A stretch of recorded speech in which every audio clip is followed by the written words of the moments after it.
Hi, ನೆನ್ನೆ ನಮ್ಮ ಕಾಲೇಜಿಂದ ಔಟಿಂಗ್ ಕರ್ಕೊಂಡು ಹೋಗಿದ್ರು ಆಯಿತಾ.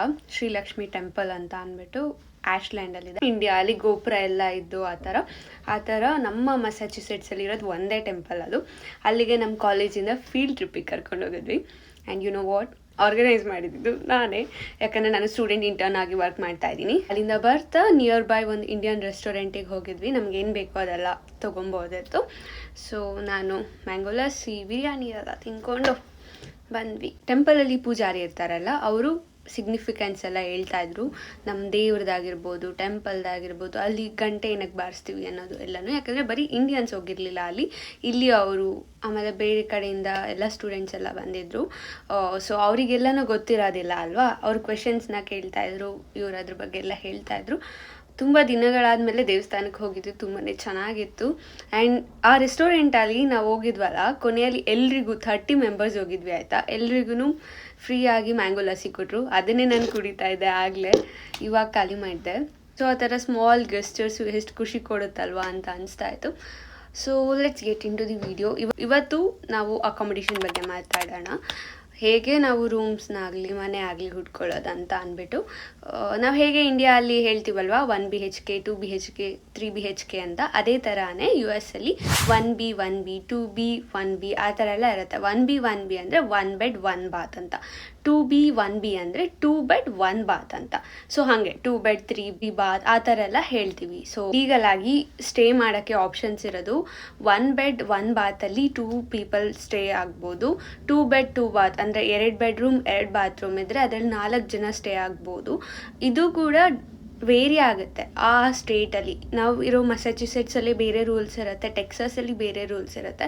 ಸೊ ನೀವು ಅದನ್ನೆಲ್ಲ ನೋಡಿಕೊಂಡು ತೊಗೊಬೇಕು. ಗೌರ್ಮೆಂಟ್ ಲಾಸ್ ಜೊತೆಗೆ ನಮಗೆ ಓನರ್ ಪರ್ಮಿಷನ್, ಓನರ್ ಏನಾದರೂ ಎಕ್ಸ್ಟ್ರಾ ಪರ್ಸನ್ನ ಇರೋದಕ್ಕೆ ಬಿಡ್ತಿದ್ದಾರೆ ಅಂದರೆ ಅವ್ರು ಸ್ವಲ್ಪ ಜಾಸ್ತಿ ಎಕ್ಸ್ಪೆಕ್ಟ್ ಮಾಡ್ತಾರೆ, ಪೇ ಜಾಸ್ತಿ ಮಾಡಬೇಕಾಗತ್ತೆ. ಸೊ ಓನರ್ ಪರ್ಮಿಷನ್ ಮತ್ತು ಅಲ್ಲಿ ಯಾವ ಸ್ಟೇಟ್ ಲಾ ಇರುತ್ತಲ್ಲ ಅದ್ರ ಬೇಸ್ಡು ನೀವು ಎಷ್ಟು ಜನ ಆ ಮನೆಯಲ್ಲಿ ಇರ್ಬೋದು ಅನ್ನೋದು ಡಿಪೆಂಡ್ ಆಗುತ್ತೆ. ನಮಗೆ ಈ ಲಾಸ್ ಎಲ್ಲ ಹೆಂಗೆ ಗೊತ್ತಾಗುತ್ತೆ ಅಂತ ಅಂದರೆ, ನಮ್ಮ ಕಾಲೇಜ್ ವೆಬ್ಸೈಟ್ಸಲ್ಲೇ ಆಲ್ರೆಡಿ ಇರುತ್ತೆ. If you search your college name like turfs off campus housing ಅಥವಾ ಆನ್ ಕ್ಯಾಂಪಸ್ ಹೌಸಿಂಗ್ ಅಂತ ಸರ್ಚ್ ಮಾಡಿದ್ರೆ ನಿಮಗೆ ಅದರಲ್ಲೇ ಲಿಂಕ್ಸ್ ಬರ್ತಾ ಹೋಗುತ್ತೆ. ನೀವು ಅದನ್ನು ಚೆಕ್ ಮಾಡ್ಕೊಬೋದು. ಏನೇನು ತಿಳ್ಕೊಬೇಕಲ್ವಾ ನಮಗೆ, ಅದೆಲ್ಲನೂ ಕೂಡ ಸ್ಟೂಡೆಂಟ್ಸ್ಗೆ ಗೊತ್ತಾಗಲಿ ಅಂತ ವೆಬ್ಸೈಟ್ಸ್ ಇರುತ್ತೆ. ಆ್ಯಂಡ್ ಆಲ್ಸೋ ಕೌನ್ಸಿಲರ್ಸ್ ಇರ್ತಾರೆ, ಅದಕ್ಕೆ ಪರ್ಟಿಕ್ಯುಲರ್ ಸ್ಟಾಫ್ಸ್ ಇರ್ತಾರೆ. ನಿಮಗೆ ಡೌಟ್ ಇದ್ದರೆ ಅಲ್ಲಿ ಮೇಲ್ಸ್ ಇರುತ್ತೆ, ಆ ಮೇಲ್ ಐಡಿಗೆ ನೀವು ಮೇಲ್ ಮಾಡಿದರೆ ಅವ್ರಿಗೆ ರೀಚ್ ಔಟ್ ಆಗಿ ಒಂದು ಮೀಟಿಂಗ್ನ ಸೆಟ್ ಮಾಡಿ ಕೂಡ ಮಾತಾಡ್ಬೋದು. ಅವ್ರು ಎಲ್ಲರೂ ಫ್ರೆಂಡ್ಲಿ ಆಗೇ ಇರ್ತಾರೆ, ಸಪೋರ್ಟಿವ್ ಆಗಿರ್ತಾರೆ, ಬಿಕಾಸ್ ಅವರು ನಮಗೆ ಹೆಲ್ಪ್ ಮಾಡೋಕ್ಕೆ ಅಂತಲೇ ಇರ್ತಾರೆ ಅಲ್ವಾ. ಸೊ ನೀವು ಅದನ್ನೆಲ್ಲ ಯೂಸ್ ಮಾಡ್ಕೊಬೋದು. ಇಲ್ಲಿ ನಮಗೆ ಸ್ಟೇಸಲ್ಲಿ 2 ಆಪ್ಷನ್ ಇರುತ್ತೆ, ಒಂದು ಆನ್ ಕ್ಯಾಂಪಸ್ ಹೌಸಿಂಗು, ಇನ್ನೊಂದು ಆಫ್ ಕ್ಯಾಂಪಸ್ ಆಪ್ಷನ್ ಅಂತ. ಸೊ 2 ಆಪ್ಷನ್ ಡಿಫ್ರೆನ್ಸ್ ಏನಂದರೆ, ಆನ್ ಕ್ಯಾಂಪಸ್ ಅಂದರೆ ನಮ್ಮ ಕಾಲೇಜಸಲ್ಲಿ ಹಾಸ್ಟೆಲೆಲ್ಲ ಸ್ಟೇ ಆಗ್ತೀವಲ್ವ, ನಮ್ಮ ಕಾಲೇಜ್ದೇ ಹಾಸ್ಟೆಲ್ ಎಲ್ಲ ಇರ್ತಿತ್ತಲ್ವ, ಅದು ಆನ್ ಕ್ಯಾಂಪಸ್ ಅಂತ. ಸೊ ಆ ಕ್ಯಾಂಪಸ್ ಅವರೇ ಅದನ್ನೆಲ್ಲನೂ ನೋಡ್ಕೊತಾರೆ. It will be in on campus ಸೈಟಲ್ಲಿ ಅನ್ನೋ ಥರ. ಅದೇ ಆಫ್ ಕ್ಯಾಂಪಸ್ ಅಂದರೆ ನೀವು ಕಾಲೇಜ್ ಹೊರಗಡೆ ಇರ್ತೀರ, ಬೈ ಯೋರ್ ಓನ್. ನಾವು ಹೇಗೆ ರೆಂಟ್ ಎಲ್ಲ ಮಾಡಿಕೊಂಡು ಕಾಲೇಜ್ ಹತ್ರ ನಾವೇ ಓನ್ ಆಗಿರ್ತೀವಲ್ವ, ರೂಮ್ಸ್ ಮಾಡ್ಕೊಂಡು ಮನೆ ಎಲ್ಲ ಮಾಡಿಕೊಂಡು, ಅದೇ ಥರನೇ ಇಲ್ಲಿ ಆಫ್ ಕ್ಯಾಂಪಸ್ ಅಂತ ಬರುತ್ತೆ. ಆ್ಯಂಡ್ ಆಗಲೇ ಹೇಳ್ದಂಗೆ ನಮ್ಮ ಕಾಲೇಜವರು ಬರೀ ಆನ್ ಕ್ಯಾಂಪಸಿಗೆ ಮಾತ್ರ ಗೈಡ್ ಮಾಡಲ್ಲ. ನೀವು ಆಫ್ ಕ್ಯಾಂಪಸ್ ನೋಡ್ತಿದ್ದೀರಾ ಅಂದರೂ ಕೂಡ ನಿಮ್ಗೆ ಏನೇನು ಡೌಟ್ಸ್ ಇದೆ ಅದೆಲ್ಲನೂ ಕ್ಲಿಯರ್ ಮಾಡಿದ್ರೆ, ಸೊ ಬೆಸ್ಟ್ ಗೈಡೆನ್ಸ್ ಬೇಕಂತ ಅಂದರೆ ಆ ಪರ್ಟಿಕ್ಯುಲರ್ ಏರಿಯಾಲಿ ನೀವು ಅವ್ರಿಗೆ ಕಾಂಟ್ಯಾಕ್ಟ್ ಮಾಡೋದೇ ಬೆಟರು. ನಿಮ್ಮ ಸೀನಿಯರ್ಸ್ನ ಕೂಡ ಕೇಳ್ಬೋದು, ನಿಮಗೆ ಗೊತ್ತಿದ್ರೆ ಲಿಂಕ್ಡಿನಲ್ಲಿ ರೀಚ್ ಔಟ್ ಆದರೆ ಅವರೆಲ್ಲ ಹೇಳ್ತಾರೆ. ಆ್ಯಂಡ್ ಇನ್ನೂ ಈಸಿ ಆಗಬೇಕಂದ್ರೆ ಈ ಥರ ಮೀಟಿಂಗ್ಸ್ನ ಸೆಟ್ ಮಾಡ್ಕೊಂಡು ನೀವು ಮಾತಾಡ್ಕೊಳ್ಬೋದು. ಈಗ ಆನ್ ಕ್ಯಾಂಪಸ್ ಹೌಸಿಂಗ್ ಬಗ್ಗೆ ಮಾತಾಡೋಣ. ಆನ್ ಕ್ಯಾಂಪಸ್ ಹೌಸಿಂಗಲ್ಲಿ ಡಿಫ್ರೆಂಟ್ ಟೈಪ್ಸ್ ಬರುತ್ತೆ. ಅಂದರೆ ದೊಡ್ಡ ಮನೆ ಇರುತ್ತೆ, ಟೌನ್ ಹೌಸ್ ಅಂತೆಲ್ಲ ಹೇಳ್ತಾರೆ. ಅದರೊಳಗೆ ತುಂಬ ರೂಮ್ಸ್ ಇರುತ್ತೆ, 20 ರೂಮ್ಸ್ ಇರುತ್ತೆ, ಕೆಲವೊಂದ್ಸರಿ 10-15 ರೂಮ್ಸ್ ಎಲ್ಲ ಇರುತ್ತೆ ಆಯಿತಾ. ಅಲ್ಲಿನೂ ಸ್ಟೇಗೆ ಆಪ್ಷನ್ ಇರುತ್ತೆ, ಇಲ್ಲಾಂದ್ರೆ ಲೈನ್ಗೆ ಇರುತ್ತೆ ಒಂದೇ ರೂಮ್ಸು. ಇದೆಲ್ಲನೂ ಕೂಡ ಡಾಮ್ಸ್ ಅಂತ ಕರೀತಾರೆ ಇಲ್ಲಿ. ಕ್ಯಾಂಪಸ್ ಹೌಸಿಂಗ್ದು ರೆಂಟ್ ಬಂದು ಆಲ್ಮೋಸ್ಟ್ $1,100 ಇಂದ $1,400 ಪರ್ ಮಂತ್ ಆಗುತ್ತೆ. ಮೋಸ್ಟ್ ಪ್ರಾಬಬ್ಲಿ ಇದು ಎಕ್ಸ್ಕ್ಲೂಡಿಂಗ್ ಫುಡ್ ಇರುತ್ತೆ, ಫುಡ್ ಎಲ್ಲ ಎಕ್ಸ್ಟ್ರಾ ಆಗುತ್ತೆ. ನೀವು ಅಲ್ಲೇ ಕಾಲೇಜಲ್ಲಿನೂ ಕೂಡ ಸ್ವೈಪ್ಸ್ ಎಲ್ಲ ಬರುತ್ತೆ, ಮೀಲ್ ಸ್ವೈಪ್ಸ್ ಅಂತ ಎಲ್ಲ, ಅದನ್ನೆಲ್ಲ ಬೈ ಮಾಡ್ಬೋದು. ಇಲ್ಲಾಂದರೆ ನೀವೇ ಕುಕ್ ಕೂಡ ಮಾಡ್ಕೊಬೋದು. ಎಲ್ಲ ಡಾಮ್ಸಲ್ಲೂ ಒಂದೊಂದು ಕಿಚನ್ ಇರುತ್ತೆ. ಇದರಲ್ಲಿ ಅಡ್ವಾಂಟೇಜ್ ಏನಂತ ಅಂದರೆ, ನೀವು ನಾನು ಎಲ್ಲಿ ಮನೆ ಹುಡುಕ್ಲಿ ಏನು ಮಾಡಲಿ ಅನ್ನೋ ಟೆನ್ಷನ್ ಎಲ್ಲ ಇರೋದಿಲ್ಲ. ನೀವು ಡೈರೆಕ್ಟಾಗಿ ಯೂನಿವರ್ಸಿಟಿಗೆ ಮೇಲ್ ಮಾಡಿದ್ರೆ ಅವರೆಲ್ಲನೂ ಹೇಳ್ತಾರೆ, ನಿಮ್ಗೆ ಇಷ್ಟ ಆದರೆ ನೀವು ಅಲ್ಲಿ ಹೋಗ್ಬೋದು. ಆ್ಯಂಡ್ ಡೈವರ್ಸ್ ಪೀಪಲ್ನ ಮೀಟ್ ಮಾಡೋಕ್ಕೆ ಸಿಗುತ್ತೆ ನಿಮಗೆ ಚಾನ್ಸು. ಈಗ ಆಫ್ ಕ್ಯಾಂಪಸ್ ಹೌಸಿಂಗ್ ಬಗ್ಗೆ ಮಾತಾಡೋಣ. ಇದು ತುಂಬ ಇಂಪಾರ್ಟೆಂಟ್, ಯಾಕಂದರೆ ತುಂಬ ಸ್ಟೂಡೆಂಟ್ಸ್ ನಮ್ಮ ಥರ ಯಾರ್ಯಾರು ಬಂದಿರ್ತಾರೆ ಅಲ್ಲ, ಎಲ್ಲರೂ ಜಾಸ್ತಿ ಆಫ್ ಕ್ಯಾಂಪಸ್ನೇ ಚೂಸ್ ಮಾಡ್ತಾರೆ. ಏನಕ್ಕೆ ಅಂದರೆ ಅಲ್ಲಿ ಪ್ರೈಸ್ ಕೂಡ ಕಮ್ಮಿ ಇರುತ್ತೆ. ರೆಂಟ್ ಏನು ಪೇ ಮಾಡ್ತಿರಲ್ಲ ಅದು ತುಂಬ ಎಕ್ಸ್ಪೆನ್ಸಿವ್ ಇರೋದಿಲ್ಲ. And you will get a chance to choose your roommates. ನಂದು ಮೇನ್ ರೀಸನ್ ಇದೆ, ಯಾಕಂದರೆ ನಮಗೆ ಡೈವರ್ಸಿಟಿ ಸಿಗುತ್ತೆ. ನಾವು ಆನ್ ಕ್ಯಾಂಪಸಲ್ಲಿ ಇದ್ದರೆ ವಿಭಿನ್ನವಾದ okay, but when it comes to roommates ನಿಮಗದು ಸೆಕ್ಯೂರ್ ಅನಿಸ್ಬೇಕು, ಸೇಫ್ ಅನಿಸ್ಬೇಕು. ಯಾಕಂದರೆ ಇಡೀ ವರ್ಷ ಅವ್ರ ಜೊತೆ ಇರ್ತೀರಾ. ಆ್ಯಂಡ್ ಇಲ್ಲಿ ಬಂದರೆ ತುಂಬ ಥಿಂಗ್ಸ್ ಲೀಗಲ್ ಇದೆ. ಸ್ಮೋಕಿಂಗ್, ಆಲ್ಕೋಹಾಲ್ ಇಂಡಿಯಾಲೂ ಇತ್ತು, ಅದಲ್ಲದೆ ಬೇರೆನೂ ಎಲ್ಲ ಲೀಗಲ್ ಇದೆ. ನಿಮಗೆ ಗೊತ್ತಿರುತ್ತೆ what I am speaking about ಅಂತ. So and also mixed gender ಇರುತ್ತೆ. There might be a preference, ನೀವು ಯಾರು ಬೇಕೋ ಅವ್ರ ಜೊತೆ ಇರ್ಬೋದು, ರೂಮ್ ಶೇರ್ ಮಾಡ್ಬೋದು, ಬಟ್ ಇಡೀ ಬಿಲ್ಡಿಂಗ್ ಹಾಗೆ ಇರುತ್ತಾ, I don't have any idea. As far I research on campus, ನಾನು ಬರುವಾಗ ಅದು ಮಿಕ್ಸ್ಡ್ ಜೆಂಡರ್ ಇರುತ್ತೆ. ಯಾರ್ಯಾರು ಹೇಗಿರ್ತಾರೆ, ಅವ್ರ ಹ್ಯಾಬಿಟ್ಸ್ ಏನಿರುತ್ತೆ, ಅವ್ರು ನನಗೆ ಮ್ಯಾಚ್ ಆಗ್ತಾರೆ ಏನೂ ಗೊತ್ತಿಲ್ಲ ನನಗೆ. ಸೊ ಅದು ತುಂಬ ರಿಸ್ಕಿ ಅಂತ ಅನಿಸ್ತು, ಅದಕ್ಕೆ ನಾನು ಆನ್ ಕ್ಯಾಂಪಸ್ ಚೂಸ್ ಮಾಡಲಿಲ್ಲ. ಆಫ್ ಕ್ಯಾಂಪಸಲ್ಲಿ ತುಂಬಾ ಆಪ್ಷನ್ಸ್ ಇರುತ್ತೆ. ನೀವು ಫ್ಲ್ಯಾಟ್ಸ್ನ ಚೂಸ್ ಮಾಡ್ಬೋದು. ನಾನು ಆಗಲೇ ಹೇಳಿದ್ನಲ್ಲ, ಟೌನ್ ಹೌಸ್ ಅಂತ ದೊಡ್ಡ ಬಿಗ್ ಹೌಸ್ನ ಚೂಸ್ ಮಾಡಿ 10 ಮೆಂಬರ್ಸ್ 20 ಮೆಂಬರ್ಸ್ ಎಲ್ಲನೂ ಇರ್ಬೋದು. ತುಂಬ ದೊಡ್ಡ ಮನೆ ಇದ್ದರೆ ಈ ಅಪಾರ್ಟ್ಮೆಂಟ್ಸ್ ಇರುತ್ತೆ. ಅಲ್ಲಿ ನೀವು ಒಬ್ರಿರ್ಬೋದು, ಇಬ್ಬರಿರ್ಬೋದು, depends on landlord and law again. Also seen ಮನೆಗಳಿರತ್ತೆ ಆಯಿತಾ, ಇಂಡಿಯನ್ಸೇ ಇರ್ಬೋದು ಅಥವಾ ಬೇರೆಯವರೇ ಇರ್ಬೋದು, ಅವ್ರ ಮನೆಯಲ್ಲಿ ಒಂದು ರೂಮ್ ಖಾಲಿ ಇರುತ್ತೆ. ಪೇನ್ ಗೆಸ್ಟ್ ಆಗಿ ನೀವು ಅಲ್ಲಿ ಸ್ಟೇ ಆಗ್ಬೋದು, ಅವರಿಗೆ ರೆಂಟ್ನ ಪೇ ಮಾಡ್ಬೋದು. ಆ ಥರನೂ ಕೂಡ ತುಂಬ ಆಪ್ಷನ್ಸ್ ಇತ್ತು. ನಾನು ಇರೋ ಏರಿಯಾ ಏನಿದೆ ಅಲ್ಲ, ನಮ್ಮ ಕಾಲೇಜಲ್ಲಿ ಸ್ಟೂಡೆಂಟ್ಸ್ ಏನಿದ್ದಾರೆ ಅವರೆಲ್ಲ ಆಲ್ಮೋಸ್ಟ್ ಪ್ರೈವೇಟ್ ರೂಮ್ಸ್ನ ಚೂಸ್ ಮಾಡ್ತಾರೆ, ಯಾರು ಶೇರ್ ಮಾಡ್ತಿಲ್ಲ. ಬಟ್ ನಾನು ನಾರ್ತ್ ಈಸ್ಟರ್ನ್ ಸೈಡಲ್ಲಿ ಇದ್ದೆ ಒಂದು ಸ್ವಲ್ಪ ದಿನ, ಆ್ಯಂಡ್ ಅಲ್ಲಿ ತುಂಬ ಶೇರ್ ಮಾಡ್ತಾರೆ. ಒಂದು ರೂಮಲ್ಲಿ ಇಬ್ಬರು ಇರ್ತಾರೆ, 3 ಜನ ಇರ್ತಾರೆ, ಆ ಥರ ಎಲ್ಲನೂ ಕೂಡ ಇರ್ತಾರೆ. ಆಫ್ ಕ್ಯಾಂಪಸಲ್ಲಿ ಮೇನ್ ಡಿಫಿಕಲ್ಟಿ ಅಂದರೆ ಫೈಂಡಿಂಗ್ ರೂಮ್ಮೇಟ್ಸ್. ಯಾಕಂದರೆ ನೀವೇನಾದರೂ ಆನ್ ಕ್ಯಾಂಪಸಲ್ಲಿ ಹೋದರೆ ನೀವು ಒಬ್ಬರೇ ಹೋಗ್ತೀರಾ, ನಿಮಗೆ ರೂಮ್ ಕೊಡ್ತಾರೆ, ನೀವು ಸ್ಟೇ ಆಗ್ತೀರಾ. ರೂಮ್ಮೇಟ್ಸ್ ಎಲ್ಲ ಯಾರ್ಯಾರು ಇರ್ತಾರೆ ಅನ್ನೋದು ಕಾಲೇಜ್ ಡಿಸೈಡ್ ಮಾಡುತ್ತೆ. ಆದರೆ ನೀವು ಓನ್ ಮನೆ ಆಫ್ ಕ್ಯಾಂಪಸಲ್ಲಿ ಇರ್ತೀರಾ ಅಂದರೆ ರೂಮ್ಮೇಟ್ಸ್ನ ಹುಡುಕ್ಬೇಕಾಗತ್ತೆ. ಇನ್ ಕೇಸ್ ಅದೇನಾದರೂ 2 ಬೆಡ್ ಇದ್ದು ನೀವು 4 ಜನ ಶೇರ್ ಮಾಡ್ತೀರಾ ಅಂದರೆ ನೀವು ಒಬ್ಬರು ಆಗ್ತೀರಾ, ಇನ್ನು 3 ಸ್ಟೂಡೆಂಟ್ಸ್ನ, ನಿಮ್ಮ ರೂಮ್ಮೇಟ್ಸ್ನ ನೀವು ಹುಡುಕ್ಬೇಕಾಗತ್ತೆ. ಅದು ನೀವೇ ಮಾಡಬೇಕಾಗತ್ತೆ. ಯಾವುದೇ land lord, I mean owners ಅದನ್ನು ತೊಗೊಳ್ಳಲ್ಲ ರೆಸ್ಪಾನ್ಸಿಬಿಲಿಟಿನ. ಸೊ ಆ ಥರ ಗ್ರೂಪ್ಸ್, ನಿಮ್ಗೇನಾದ್ರು ಫ್ರೆಂಡ್ಸ್ ಗ್ರೂಪ್ಸ್ ಆಲ್ರೆಡಿ ಇದ್ದೀರಾ, ಇಂಡಿಯಾಯಿಂದ ಬರ್ತಿದ್ದೀರಾ, ಅಥವಾ ಇಲ್ಲಿ ನಿಮ್ಮ ಸೀನಿಯರ್ಸ್ ಗ್ರೂಪ್ ಆಲ್ರೆಡಿ ಇದೆ, ಒಂದು ರೂಮ್ ಖಾಲಿ ಇದೆ, ನೀವು ಅಲ್ಲಿಗೆ ಬರ್ತಿದ್ದೀರಾ ಅಂದರೆ ಅದೆಲ್ಲ ಏನು ಪ್ರಾಬ್ಲಮ್ ಆಗಲ್ಲ. ಫ್ರೆಂಡ್ಸ್ನೆಲ್ಲ ಹುಡುಕ್ಬೇಕು, ರೂಮ್ಮೇಟ್ಸ್ನ ಹುಡುಕ್ಬೇಕು ಅಂದರೆ ಬೆಸ್ಟ್ ಪ್ಲ್ಯಾಟ್ಫಾರ್ಮ್ ಅಂತ ಅಂದರೆ ನಿಮ್ಮ ಕಾಲೇಜಿಗೆ ರೀಚ್ ಔಟ್ ಆಗಿ, ಈ ಥರ ನಾನು ಆಫ್ ಕ್ಯಾಂಪಸ್ ರೂಮ್ಸ್ನ ಹುಡುಕ್ತಾ ಇದ್ದೀನಿ, ಐ ಮೀನ್ ಹೌಸಿಂಗ್ನ. ನಮ್ಮ ಕಾಲೇಜಿಗೆ, ಐ ಮೀನ್ ನನ್ನ ಕ್ಲಾಸಲ್ಲಿ ಯಾರಾದರೂ ಇಂಡಿಯನ್ಸ್ ಇದ್ದಾರಾ, ಅಥವಾ ನನಗೆ ಯಾರಾದರೂ ಆಫ್ ಕ್ಯಾಂಪಸ್ ಹೌಸಿಂಗ್ನ ಹುಡುಕ್ತಿರೋ ಇದ್ದಾರಾ ಅಂತ ಏನಾದರೂ ಕೇಳಿದರೆ ಅವ್ರು ಲಿಸ್ಟ್ ಆಫ್ ಸ್ಟೂಡೆಂಟ್ಸ್ದು ಲಿಸ್ಟ್ ಕೊಡ್ತಾರೆ. ಆ್ಯಂಡ್ ನಮ್ಮ ಕಾಲೇಜಲ್ಲಿ ಹೇಗಿತ್ತು ಅಂದರೆ ಅವ್ರದ್ದೇ ಒಂದು ವೆಬ್ಸೈಟ್ ಇತ್ತು, ಅಲ್ಲಿ ನೀವು ನಿಮ್ಮ ರೂಮ್ಮೇಟ್ಸ್ನ ಹುಡ್ಕೋಬೋದು.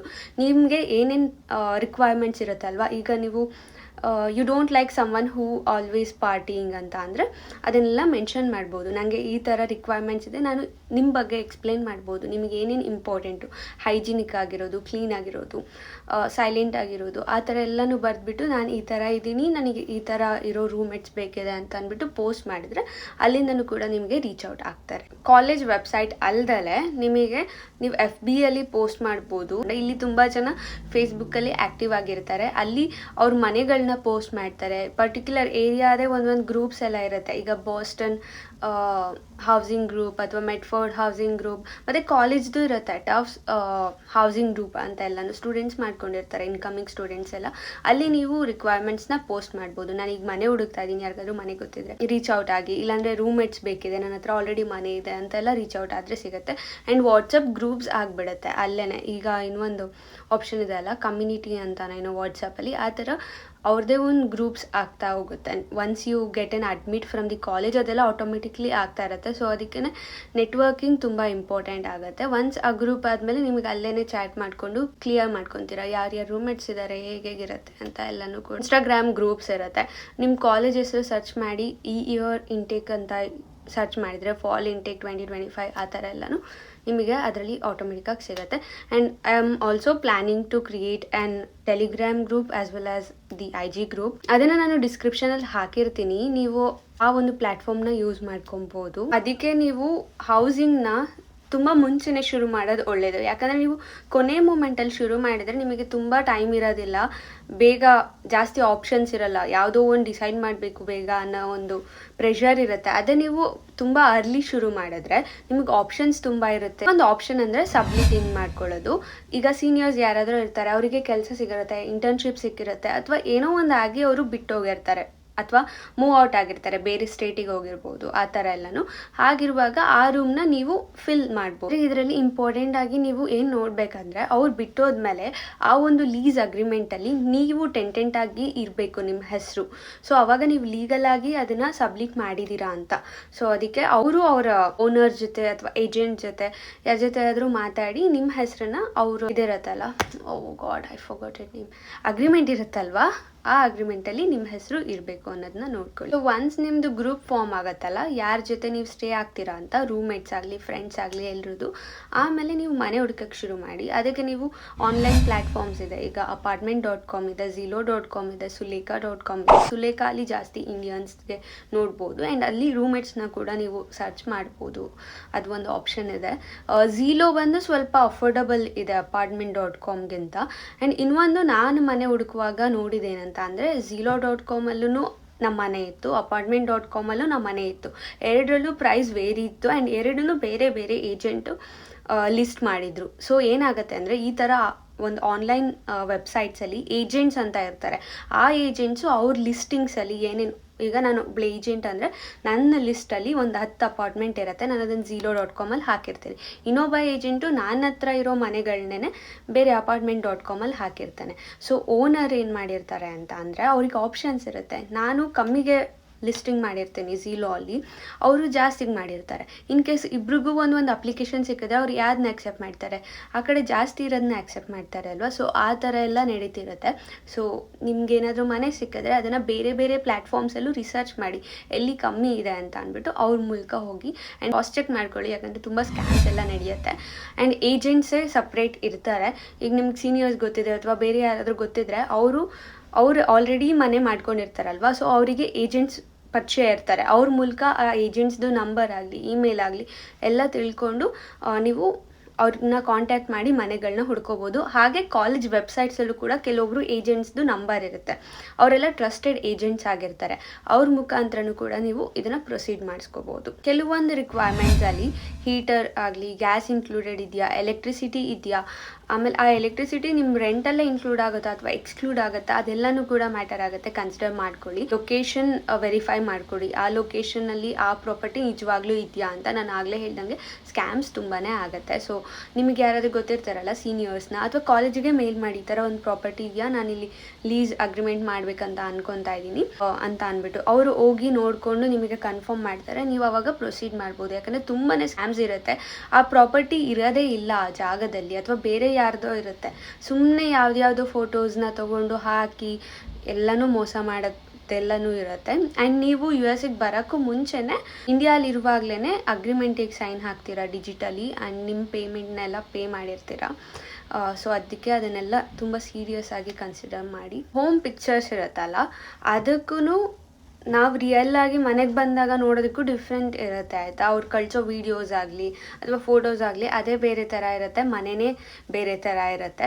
ಸೊ ಅದನ್ನೆಲ್ಲನೂ ಕೂಡ ಕ್ರಾಸ್ ಚೆಕ್ ಮಾಡ್ಕೊಳ್ಳಿ. ಈಗ ನಮ್ಮ ಮನೆಯಲ್ಲಿನೂ ಅಷ್ಟೇ, ಹೇಗೆ ಅಂದರೆ ನಮ್ಮ ಮನೆಯಲ್ಲಿ ನನ್ನ ರೂಮಿಗೆ ಕರ್ಟನ್ಸೇ ಇಲ್ಲ, ಕೆಳಗಡೆ ಎಲ್ಲ ಕಡೆನೂ ಇದೆ. ಆ್ಯಂಡ್ ಕರ್ಟನ್ ಬಾರ್ ಇದೆ ಅಲ್ಲ, ಆ ಬಾರು ಕೂಡ ಇಲ್ಲ ನನ್ನ ರೂಮಲ್ಲಿ, ನಾವು ಬಂದಾಗಿರಲಿಲ್ಲ. ಆ್ಯಂಡ್ ಏಜೆಂಟ್ನ ಅಥವಾ ಆ ಒಂದು ಮ್ಯಾನೇಜರ್ ಇರ್ತಾರಲ್ಲ, ಪ್ರಾಪರ್ಟಿ ಮ್ಯಾನೇಜರ್, ಅವ್ರನ್ನ ಕೇಳಿದ್ರೆ ಅವ್ರು ಹೇಳಿದ್ರು ಟೆನ್ಸೇ ಅದನ್ನೆಲ್ಲ ನೋಡ್ಕೊಬೇಕು, ನಮ್ದಲ್ಲ ಅಂತಂದರು. ಸೊ ಏನೂ ಮಾಡೋಕ್ಕಾಗಲ್ಲ ಅವ್ರು ಹಂಗೆ ಹೇಳಿದ್ಮೇಲೆ. ಸೊ ನಿಮ್ಮ ಹತ್ರ ಪವರ್ ಇರೋದು ಯಾವಾಗ ಅಂದರೆ, ನೀವಿನ್ನೂ ಪೇ ಮಾಡಿರಲ್ಲ ಬಟ್ ಅಗ್ರಿಮೆಂಟಿಗೆ ಸೈನ್ ಹಾಕಕ್ಕೆ ಕೊಡ್ತಿರಲ್ಲ, ಆವಾಗ ನಿಮ್ಮ ಹತ್ರ ಪವರ್ ಇರುತ್ತೆ. So before signing your agreement get clear about ಈ ಥರ ಆದರೆ ಏನಾಗುತ್ತೆ, ಇದು ಯಾರ್ದು ರೆಸ್ಪಾನ್ಸಿಬಿಲಿಟಿ ಆಗಿರುತ್ತೆ. ಆಮೇಲೆ ಮನೆಯಲ್ಲಿ ಮುಂಚೆನೇ ಏನಾದರೂ ಸ್ಕ್ರ್ಯಾಚಸ್ ಇದ್ದರೆ ಅಥವಾ ಏನಾದರೂ ಹಾಳಾಗಿದ್ರೆ ಚಿಕ್ಕ ಪುಟ್ಟದ, ಅದನ್ನೆಲ್ಲ ಫೋಟೋ ತಗೊಂಡು ಅವ್ರಿಗೆ ಕಳಿಸ್ಬಿಡಿ. ಯಾಕಂದರೆ ನೀವು ಬಿಡುವಾಗ ನೀವು ಮಾಡಿದ್ರಿ ಅನ್ನೋದೆಲ್ಲ ಬರುತ್ತೆ. ಐ ನೋ ನಾವೆಲ್ಲ ಸ್ಟೂಡೆಂಟ್ಸ್, ನಮಗಿದೇನೂ ಎಕ್ಸ್ಪೀರಿಯನ್ಸ್ ಇರಲ್ಲ, ನಾವು ಎಲ್ಲಿ ಯಾವ ಮನೆ ನೋಡೋಕ್ಕೆ ಹೋಗಿರ್ತೀವಿ ಅಲ್ವಾ. ಇದರ ಚಿಕ್ಕ ಪುಟ್ಟದ್ದು ಎಲ್ಲನೂ ಇಂಪಾರ್ಟೆಂಟ್ ಆಗುತ್ತೆ, ಅದನ್ನೆಲ್ಲನೂ ಕೂಡ ನಾವು ನೋಟ್ ಮಾಡ್ಕೊಬೇಕಾಗತ್ತೆ. ಆವ್ರೇಜ್ ಆಗಿ ಶೇರಿಂಗ್ ಅಂದರೆ $400 ಇಂದ ಶುರು ಆಗುತ್ತೆ. ಪ್ರೈವೇಟ್ ಅಂದರೆ 1200ವರೆಗೂ ಇರುತ್ತೆ. ನಾವು ಇಂಡಿಯಾಲ್ ಇರುವಾಗ್ಲೇ ಡೆಪಾಸಿಟ್ನ ಪೇ ಮಾಡಬೇಕಾಗತ್ತೆ. ಕೆಲವೊಂದು ಕಡೆ ಫಸ್ಟ್ ಮಂತ್ ರೆಂಟ್ ಏನಿರುತ್ತೆ ಅದು ಮತ್ತು ಲಾಸ್ಟ್ ಮಂತ್ ರೆಂಟನ್ನ ನಾವು ಸೆಕ್ಯೂರಿಟಿ ಡೆಪಾಸಿಟ್ ಆಗಿ ಕೊಡಬೇಕಾಗುತ್ತೆ. ಕೆಲವೊಂದು ಕಡೆ first month rent, last month rent plus security deposit extra ಏನೇನೋ ರೂಲ್ಸ್ ಇರುತ್ತೆ. ಅದೆಲ್ಲನೂ ಕೂಡ ನಮ್ಮ ಲ್ಯಾಂಡ್ ಲಾರ್ಡ್ ಏನಿರ್ತಾರೆ ಅವ್ರು ಮಾಡ್ಕೊಂಡಿರ್ತಾರೆ. ಸೊ ಅವ್ರು ಕೇಳಿದ್ನ ನಾವು ಕೊಡಬೇಕಾಗುತ್ತೆ. ಆಫ್ ಕ್ಯಾಂಪಸ್ದು ಅಪ್ಲಿಕೇಶನ್ ಪ್ರೋಸೆಸ್ ಹೇಗಿರುತ್ತೆ ಅಂದರೆ, ಫಸ್ಟು ಆನ್ಲೈನಲ್ಲಿ ನೀವು ಕಂಪ್ಲೀಟ್ ಅಪ್ಲಿಕೇಶನ್ನ ಫಿಲ್ ಮಾಡಿ ಲ್ಯಾಂಡ್ ಲಾರ್ಡಿಗೆ ಸಬ್ಮಿಟ್ ಮಾಡ್ಬೋದು. ಕೆಲವೊಂದ್ಸರಿ ಅಪ್ಲಿಕೇಶನ್ ಫೀ ಅಂತ ಬೇರೆ ಇರುತ್ತೆ. ನಮ್ಮದು $500 ಇತ್ತು ಒಂದು ಅಪ್ಲಿಕೇಶನ್ ಫೀ. ಸೊ ನಾವು ಆನ್ಲೈನಲ್ಲಿ ಸಬ್ಮಿಟ್ ಮಾಡಿದ್ರೆ ಅವ್ರು ಅಕ್ಸೆಪ್ಟ್ ಮಾಡಿದ್ರೆ, ಕೆಲವೊಂದ್ಸರಿ ರಿಜೆಕ್ಟ್ ಮಾಡಿದ್ರೆ ನಿಮ್ಮದು ಏನು ಅಪ್ಲಿಕೇಶನ್ ಫೀ ಪೇ ಮಾಡಿರ್ತೀರಲ್ಲ ಅದನ್ನು ವಾಪಸ್ ಕೊಡ್ತಾರೆ. ಇನ್ನು ಕೆಲವೊಂದ್ಸರಿ ನೀವು ಅಪ್ಲಿಕೇಶನ್ ಫೀ ಅಂತ ಪೇ ಮಾಡ್ತೀರಾ ಅಲ್ವಾ, ಅದನ್ನು ವಾಪಸ್ ಕೊಡಲ್ಲ, ಅವರೇ ಇಟ್ಕೊಂಡಿರ್ತಾರೆ. ಸೊ ಅದನ್ನೆಲ್ಲನೂ ಕೇಳ್ಕೊಳ್ಳಿ ಆಯಿತಾ ಅಪ್ಲೈ ಮಾಡುವಾಗ ನೀವು ಮನೆಗಳಿಗೆ. ಆಮೇಲೆ ಕ್ರೆಡಿಟ್ ಹಿಸ್ಟ್ರಿನ ನೋಡ್ತಾರೆ. ಸ್ಟೂಡೆಂಟ್ಸಿಗೆ ಆಲ್ಮೋಸ್ಟ್ ನೋಡಲ್ಲ, ನಮ್ಮದು I-20 ಮತ್ತು ಅಕ್ಸೆಪ್ಟೆಡ್ ಲೆಟರ್ ಇರುತ್ತಲ್ವ ಕಾಲೇಜಿಂದ, ಅದನ್ನೆಲ್ಲನೂ ಕೂಡ ಕೇಳ್ತಾರೆ. ಆ್ಯಂಡ್ ಒನ್ಸ್ ನೀವು ಇದೆಲ್ಲ ಚೆಕ್ ಮಾಡಿದ್ಮೇಲೆ ಅವರು ನಿಮಗೆ ಲೀಸ್ನ ಕಳಿಸ್ತಾರೆ. ನೀವು ಲೀಸ್ನ ಎಲ್ಲ ಕ್ಲೀನಾಗಿ ಓದ್ಕೊಳ್ಳಿ ಆಯಿತಾ. ಎಷ್ಟೊಂದು ಪೇಜಸ್ ಇರುತ್ತೆ ಅಂತ ಬಿಟ್ಬೇಡಿ. ಏನಾದರೂ ನಿಮಗೆ ಚೇಂಜಸ್ ಇದ್ದರೆ ಅವರಿಗೆ ಕಳಿಸಿ ಚೇಂಜಸ್ ಮಾಡಿಕೊಂಡು ಮಾತಾಡಿ. ಯಾಕಂದರೆ ಅಲ್ಲಿವರೆಗೂ ಅಷ್ಟೇ ನಿಮಗೆ ತುಂಬ ಚೆನ್ನಾಗಿ ರೆಸ್ಪಾಂಡ್ ಮಾಡ್ತಿರ್ತಾರೆ. ಆಮೇಲೆ ರೆಸ್ಪಾನ್ಸ್ ಸ್ವಲ್ಪ ಕಮ್ಮಿನೇ ಆಗ್ತಾ ಹೋಗುತ್ತೆ ಅಂತ ಹೇಳ್ಬೋದು. ಇನ್ ಕೇಸ್ ನಿಮಗೆ ವೀಸಾ ಲಾಸ್ಟ್ ಮೂಮೆಂಟಲ್ಲಿ ಅಕ್ಸೆಪ್ಟ್ ಆಯಿತು ಅಥವಾ ನನಗೆ ಮನೆಯೆಲ್ಲ ಹುಡ್ಕೊಳ್ಳೋಕ್ಕೆ ಟೈಮ್ ಆಗಲಿಲ್ಲ, ಏನು ಮಾಡೋದು ಅಂದರೆ ಟೆನ್ಷನ್ ಮಾಡ್ಕೊಬೇಡಿ. ಟೆಂಪ್ರರಿ ಅಕಾಮಿಡೇಷನ್ನ ಹುಡ್ಕೊಳ್ಳಿ. ನಿಮಗೆ ಹೋಟೆಲ್ಸ್ ಇರುತ್ತೆ, Airbnbs ಇರುತ್ತೆ, ಆಮೇಲೆ ಹಾಲಿಡೇ ಇನ್ ಆ ಥರ ಎಲ್ಲ ಕೆಲವೊಂದು ಹೋಟೆಲ್ಸ್ ಏನಿರುತ್ತೆ ಅದು ಕಮ್ಮಿ ಇರುತ್ತೆ, ಅಷ್ಟೇನು ಎಕ್ಸ್ಪೆನ್ಸಿವ್ ಇರಲ್ಲ. ಅದನ್ನೆಲ್ಲ ಬುಕ್ ಮಾಡ್ಕೊಬೋದು. ಆ್ಯಂಡ್ ಟೆಂಪ್ರರಿ ಅಕಾಮಿಡೇಷನ್ಗೆ ಅಲ್ಲಿ ಸ್ಟೇ ಆಗ್ಬೋದು ಅಥವಾ ನಿಮ್ಮ ಸೀನಿಯರ್ಸ್ ಜೊತೆ ಇರ್ಬೋದು. ಅಲ್ಲಿ ಸ್ಟೇ ಆಗಿ ನೀವು ಆಮೇಲೆ ಅಲ್ಲಿಗೆ ಬಂದಮೇಲೆ ನೀವು ನೆಟ್ವರ್ಕ್ ಮಾಡಿಕೊಂಡು ಕೇಳಿಕೊಂಡು ಎಲ್ಲಿ ಮನೆ ಖಾಲಿ ಇದೆ ಅಲ್ಲಿಗೆ ಮೂವ್ ಆಗಬಹುದು. ಮತ್ತು ಇನ್ನೊಂದು ಇಂಪಾರ್ಟೆಂಟ್ ವಿಷಯ ಅಂತ ಅಂದರೆ, ನೀವು ಇಂಡಿಯಾಯಿಂದ US ಬರುವಾಗ ನೀವೇನಾದರೂ ಟೆಂಪ್ರರಿ ಅಕಾಮಿಡೇಷನ್ಗೆ ಡೈರೆಕ್ಟ್ ಹೋಗ್ತಾ ಇದ್ದೀನಿ ನಾನು ಅಂತ ಅಂದರೆ, ನಿಮ್ಮದು ಲೀಸ್ ಅಗ್ರಿಮೆಂಟ್ ಏನಿರುತ್ತೆ ಅಲ್ಲ ಅದನ್ನು ತೊಗೊಳ್ಬೇಕಾಗತ್ತೆ. ಯಾಕಂದರೆ ನೀವು ಬರುವಾಗ ಇಲ್ಲಿ ನಿಮಗೆ ಕೇಳ್ಬೋದು ಎಲ್ಲಿ ಸ್ಟೇ ಆಗ್ತಿದ್ದೀರಾ, ಯಾರ ಜೊತೆ ಸ್ಟೇ ಆಗ್ತಿದ್ದೀರಾ, ನಿಮ್ಮದು ಲೀಸ್ ಅಗ್ರಿಮೆಂಟ್ ತೋರಿಸಿ ಅಂತ ಎಲ್ಲ. ಸೊ ಅದನ್ನೆಲ್ಲ ಕ್ಯಾರಿ ಮಾಡ್ಕೊಂಡು ಬನ್ನಿ. ಲೀಸಲ್ಲಿ ನಂದು ಸೆಪ್ಟೆಂಬರಿಂದ ಲೀಸ್ ಶುರು ಆಗ್ತಿದ್ದು. ಸೊ ನಾನು ಆಗಸ್ಟಿಗೆ ಬಂದೆ. ಇಲ್ಲಿ 10 ಡೇಸು ನಾನು ಒಂದು ಟೆಂಪ್ರರಿ ಸ್ಟೇನಲ್ಲಿ ಇದ್ದೆ. ಟೆಂಪ್ರರಿ ಸ್ಟೇ ಹೇಗೆ ಹುಡ್ಕೊಳ್ಳೋದು ಅಂತ ಕೂಡ ನಾನು ಇನ್ನೊಂದು ವಿಡಿಯೋ ಮಾಡ್ತೀನಿ. ಆ ಟೆಂಪ್ರರಿ ಸ್ಟೇಯಲ್ಲಿ ಇದ್ನಲ್ವ ಅವ್ರದ್ದು ಫೋನ್ ನಂಬರು, ಅವ್ರದ್ದು ಅಡ್ರೆಸ್ಸು ಎಲ್ಲನೂ ಇಟ್ಕೊಂಡಿದ್ದೆ. ಆಮೇಲೆ ಅವ್ರಿಗೆ ಕಾಲ್ ಮಾಡಿ ಹೇಳಿದ್ದೆ ಕೂಡ, ನಾನು ಈ ಥರ ಬರ್ತಾ ಇದ್ದೀನಿ, ಇನ್ ಕೇಸ್ ಅಲ್ಲಿ ಯಾರಾದರೂ ಕೇಳಿದರೆ ಆಫೀಸರು ನಿಮಗೆ ಕಾಲ್ ಮಾಡ್ತೀನಿ, ನೀವು ಪಿಕ್ ಮಾಡಿ ಹೇಳಿ ಅಂತ ಹೇಳಿದ್ದೆ. ಏನೇನು ಬೇಕೋ ಅದೆಲ್ಲ ಡಾಕ್ಯುಮೆಂಟ್ಸ್ನ ನಿಮ್ಮ ಜೊತೆ ಕ್ಯಾರಿ ಮಾಡಿ. ಐ ವುಡ್ ಸೇ 1-2 ಕಾಪೀಸ್ನ ನಿಮ್ಮ ಜೊತೆ ಇಟ್ಕೊಳ್ಳಿ. ಒರಿಜಿನಲ್ ಕಾಪೀಸ್ ಏನಿರುತ್ತೆ ಅಲ್ಲ ಅದನ್ನೆಲ್ಲ ಬ್ಯಾಗಲ್ಲಿ ಇಟ್ಟಿರಿ. ನೆಕ್ಸ್ಟ್ ವಿಡಿಯೋಲಿ ನಾನು ಏನೇನು ಫ್ಯಾಕ್ಟರ್ಸ್ನ ಕನ್ಸಿಡರ್ ಮಾಡಬೇಕು ನಾವು ಮನೆ ಹುಡುಕುವಾಗ ಅಂತ ಅಂದ್ಬಿಟ್ಟು ಹೇಳ್ತೀನಿ. ಓಕೆ, ಬಾಯ್.